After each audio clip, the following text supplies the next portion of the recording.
Hi, thank you for joining me. Today I thought we would paint this little abstract watercolour with an accent of gold and the seed heads that we've got here. I thought it might make a quite a nice alternative to a Christmas card. Um, but anyway, that's what we're going to be painting today. And let's get started. Uh, I'm just going to open my paints and excuse me. Hope you've all had a good week. It's been it's been quite shall we say the weather has been interesting here, but I'm pleased to report that we've got really lovely sunshine today. So happy times for today. So I'm just putting these lovely, brilliant red stone shapes, organic shapes, uh, and just popping that in there. Keeping the paint quite nice and watery. I'm just going to put another one in there. I'm not too worried about shape at this stage. I just want a nice, free, organic stone pebble shape, and that would be great. Now I'm going into brown because I just want to add a bit of depth to this shape, this stone, and I'm just dropping it in. I'm keeping the paint nice and fluid, nice and watery, so we can move the paint about. Okay, and I'm just literally dropping that in, and I'm just letting that move about. I'm going into the water, just into my clean water pot, and I'm just dropping that in just to so the paint moves about a little bit more.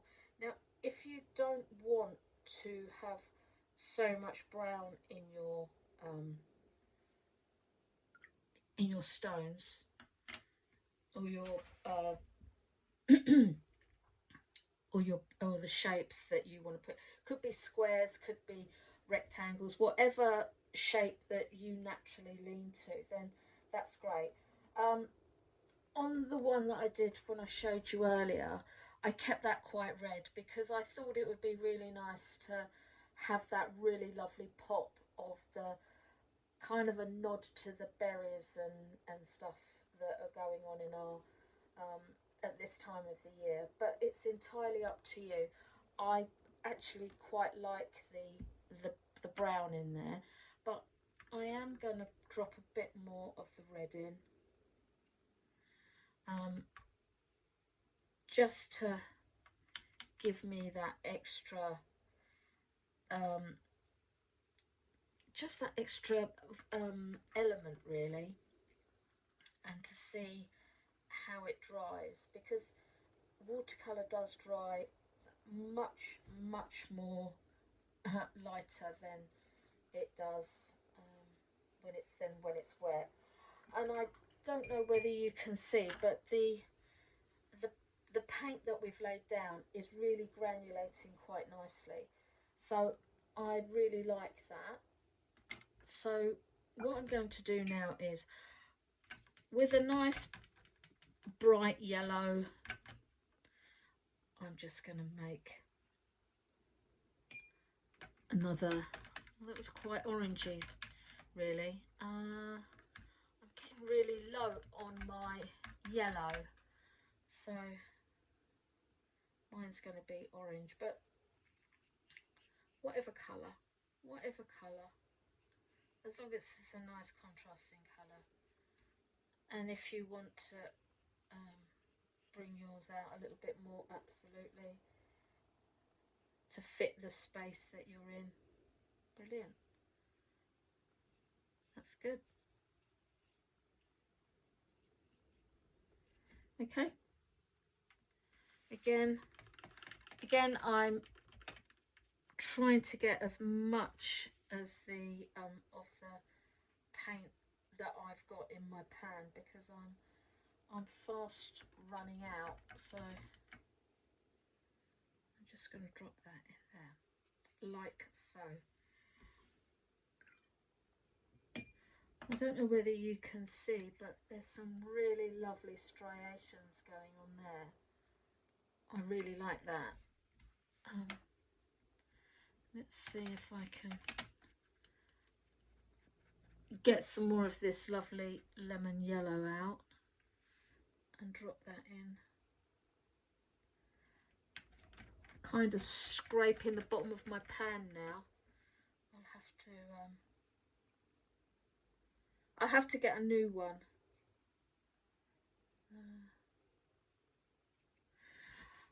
Okay, so we'll leave that, and we'll set that one aside to dry. Okay. Now this is one that I'd already painted, and I wanted to do one before so I could show you what I've been doing. Now I'm gonna set my paints to one side, and I'm going to introduce my my black Indian ink from Winsor & Newton, and I'm going to use this one today, and also I'm going to use my metallic paints. Okay.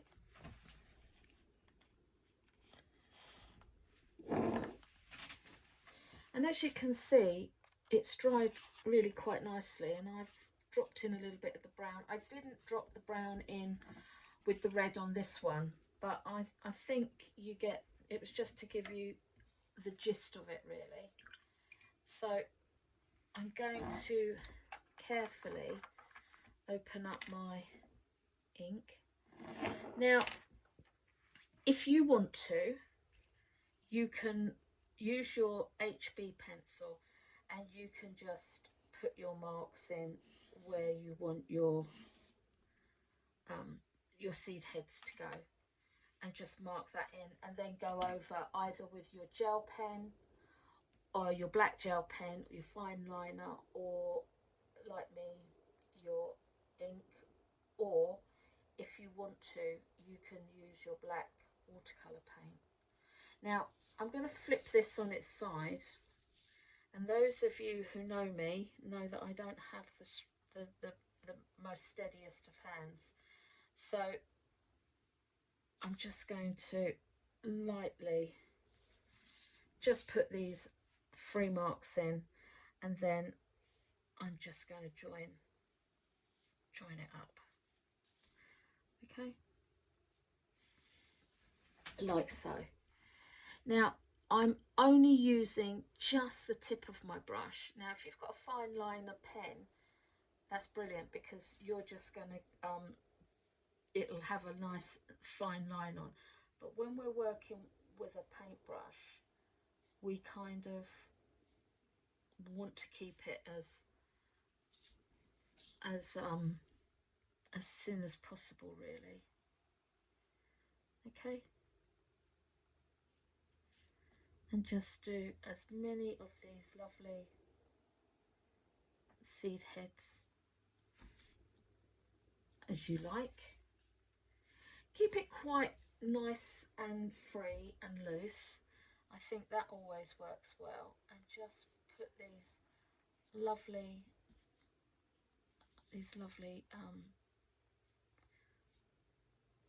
I don't know what you'd call them really. They're just part of the seed head, aren't they? Now I'm happy with that, so what I'm going to do is I'm going to now rinse my brush out, and just again I'm just going to get my brush, and I'm just going to do these little fine little circles. Okay, now to them I'm I'm just going to attach them to the stem. Okay.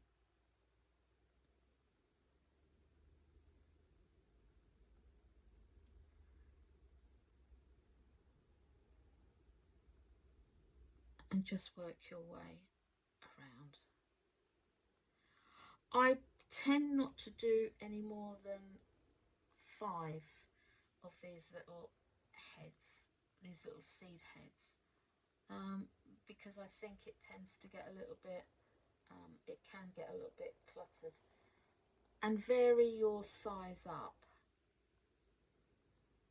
Okay. And just work your way around.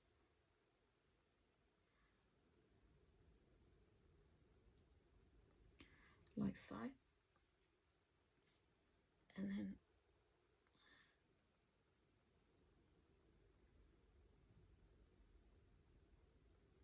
if you put all your little seed heads on, you can kind of get a feel of the shape of how your seed head is looking. And if you want to put more in, you absolutely can. But also, if you want to take, leave some out or put some extra ones in, yeah, you can do that too. Now I'm just going to grab some of these little seed heads and attach them to the stem. But you don't have to do all of them. Sometimes it's nice to leave some of them free floating, if that makes sense. Okay.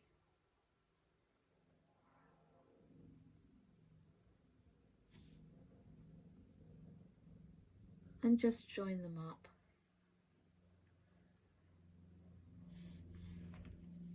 Okay. If you want to go in again and maybe make that a little bit darker, absolutely.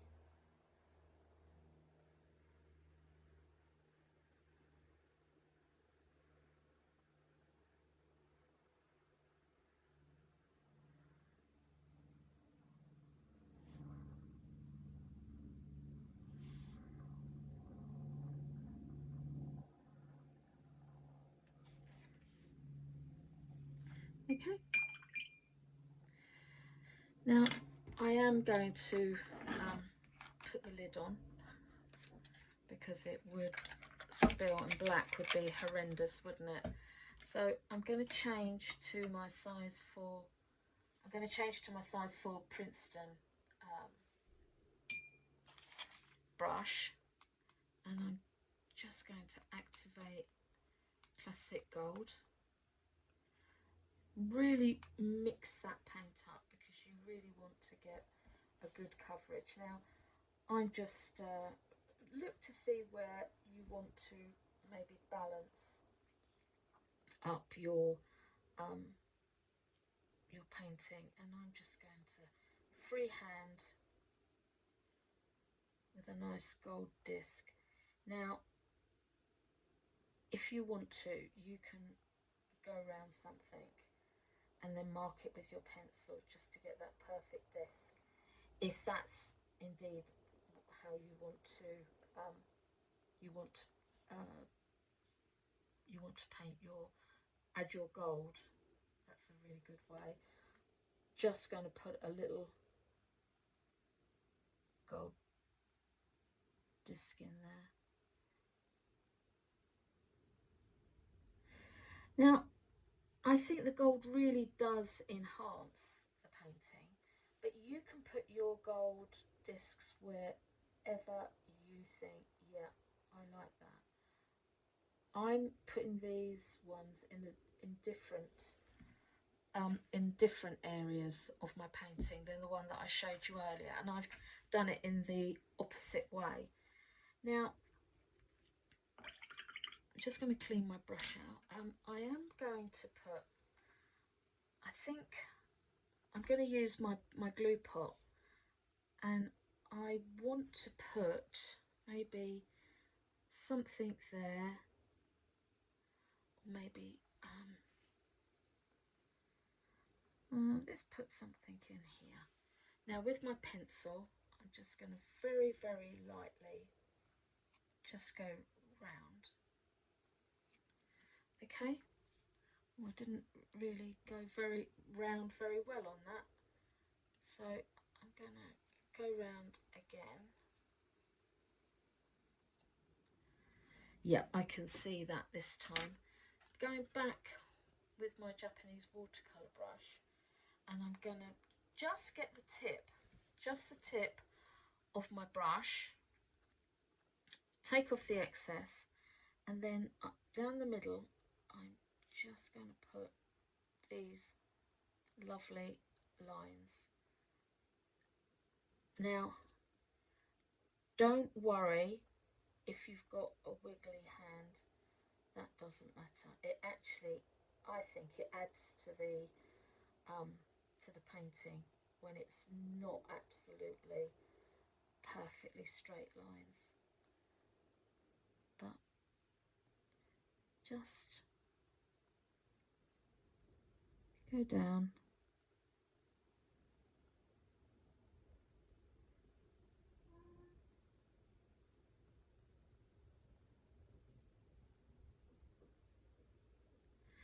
Okay,